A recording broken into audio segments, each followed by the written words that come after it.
પિતાએ દીકરીને પૈસા ઉછીના લઈને ડૉક્ટર ભણાવી. રિઝલ્ટના દિવસે દીકરીના બદલે ફોન આવ્યો અને ફોનમાં કહ્યું, તમારી દીકરીએ તો સાંભળો મિત્રો, એક ખૂબ જ ગરીબ માણસ હતો. લગ્નને લગભગ 3 વર્ષ જેવું થયું હશે.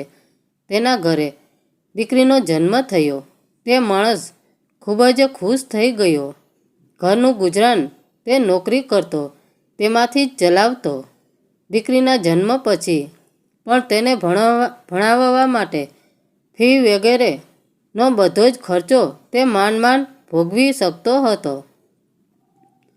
પરંતુ તેના મન તેની દીકરી જાણે રાજકુમારી હોય એમ દીકરી જે પણ કાંઈ માગે તે લઈ આવવાની પૂરેપૂરી કોશિશ કરતો. તેના પિતા તેની પાછળ આટલો ખર્ચો કરતા. સાથે સાથે દીકરી પણ એટલી જ હોશિયાર. ધીમે ધીમે આગળ ભણવાનું ચાલુ થઈ ગયું અને ઉચ્ચતર શાળામાં પણ તેનો પ્રવેશ થઈ ગયો. ઉચ્ચતર શાળાની પરીક્ષા આવી. દીકરી ખૂબ જ મહેનત કરીને પરીક્ષામાં દેવા માટે જતી. તેના બધા પેપર પૂરા થઈ ગયા અને પરીક્ષા તેની ખૂબ જ સફળતા થઈ હતી.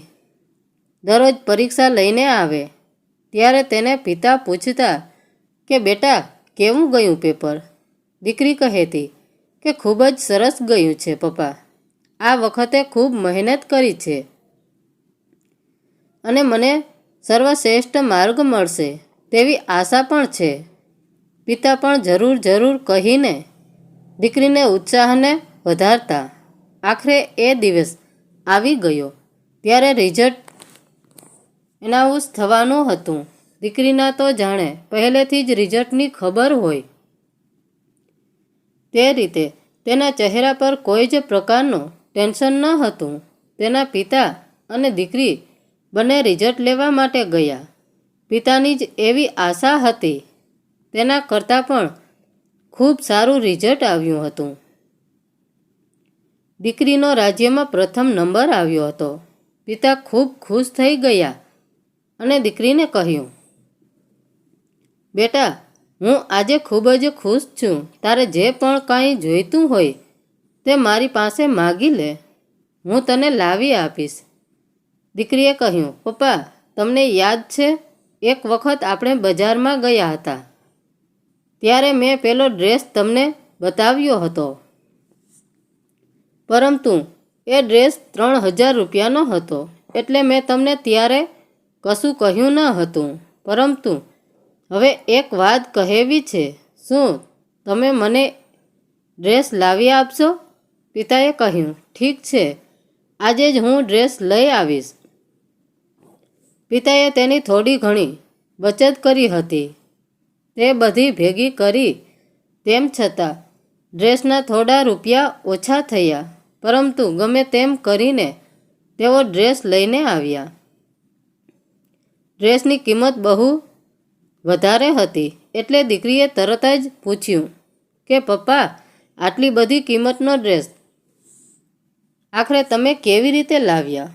તેના પિતાએ જવાબ આપતા કહ્યું કે મારી પાસે મારી થોડી બચત કરેલી હતી અને થોડા પૈસા બીજે કંઈકથી ગોઠવણી કરીને હું તારા માટે એ ડ્રેસ લઈને આવ્યો છું. રિઝલ્ટ તો ખૂબ જ સારું આવ્યું છે, પરંતુ રિઝલ્ટ ગમે તેવું આવ્યું હોત તો પણ તું કહે તે લેવા માટે હું કાયમ કોશિશ કરું છું. ડ્રેસ મળી ગયો એટલે દીકરી એકદમ ખુશખુશાલ થઈ ગઈ હતી. શાળામાં અભ્યાસ પૂરો થઈ ગયો હોવાથી હવે તેને આગળ શું કરવું તેની ચર્ચા થવા લાગી. તેને ડૉક્ટર બનવાની ઈચ્છા હતી, પરંતુ આ ભણતર માટે ફી ખૂબ જ ઊંચી ચૂકવવી પડે તેમ હતી. તેમ છતાં પેટે પાટા બાંધીને પણ તેના પિતાએ ફી ભરી અને દીકરીને ડૉક્ટર બનાવવા માટેનો નિર્ણય લઈ લીધો. દીકરીના ડૉક્ટરનો અભ્યાસ સારો એવો ચાલી રહ્યો હતો. હવે એનું છેલ્લું વર્ષ એક જ બાકી હતું, પરંતુ આ વખતે તેની ફી કોઈ કાળે ભરી શકાય તેમ ન હતી. તેમ છતાં તેના પિતાએ તેના મિત્ર પાસેથી ઉછીના લઈને ગમે તેમ કરીને છેલ્લા વર્ષની ફી ભરી. ફીની રકમ બહુ મોટી હતી એટલે ઘરમાં પત્ની પણ કહેવા માંડી કે હવે તમે જરા તમારું પણ વિચારજો, આટલા બધા પૈસા ક્યાંથી લાવો છો? એટલે પત્નીને કહ્યું કે મેં મારા મિત્ર પાસેથી લીધા છે. દીકરી ડૉક્ટર બની જાય તે આપણું સપનું છે. પૈસા તો ફરી પાછા હું કમાઈ લઈશ. અને હા, આ મિત્ર પાસેથી ઉછીના લીધાની વાત દીકરીને ન થવી જોઈએ, કારણ કે હું જરા પણ ઈચ્છતો નથી કે તેને આ વાતની જાણ થાય અને એ દુઃખી થાય. દીકરી ઘરનું છેલ્લું વરસ પૂરું થઈ ગયું. પરીક્ષા પણ આપી દીધી. પરિણામનો દિવસ હતો. પિતાને આશા હતી કે દીકરી ઘરમાં ડૉક્ટર બનીને આવશે, પરંતુ દીકરીની જગ્યાએ એક ફોન આવ્યો જેમાં જણાવવામાં આવ્યું કે તેની દીકરીએ કોઈ કારણોસર આપઘાત કરી લીધો છે. ફોનમાં શું જવાબ દેવો તે કાંઈ ભાન ન રહ્યું. તેના પિતા ત્યાં ને ત્યાં બેભાન થઈ ગયા. ખબર પડી કે દીકરીને પ્રેમમાં દગો મળ્યો એટલે તેને આપઘાત કરી લીધો. હવે આમાં કોણ મર્યું? જો કોઈ પણ લોકો માટે પ્રેમ બધું જ હોય અને તમે તમારો પ્રેમ ગુમાવી દો તો ખરેખર એક વખત વિચારવા જેવી વાત છે કે તમારા માતા પિતાનું શું થતું હશે, કારણ કે તમને તો કદાચ બીજો પ્રેમ મળી પણ જશે,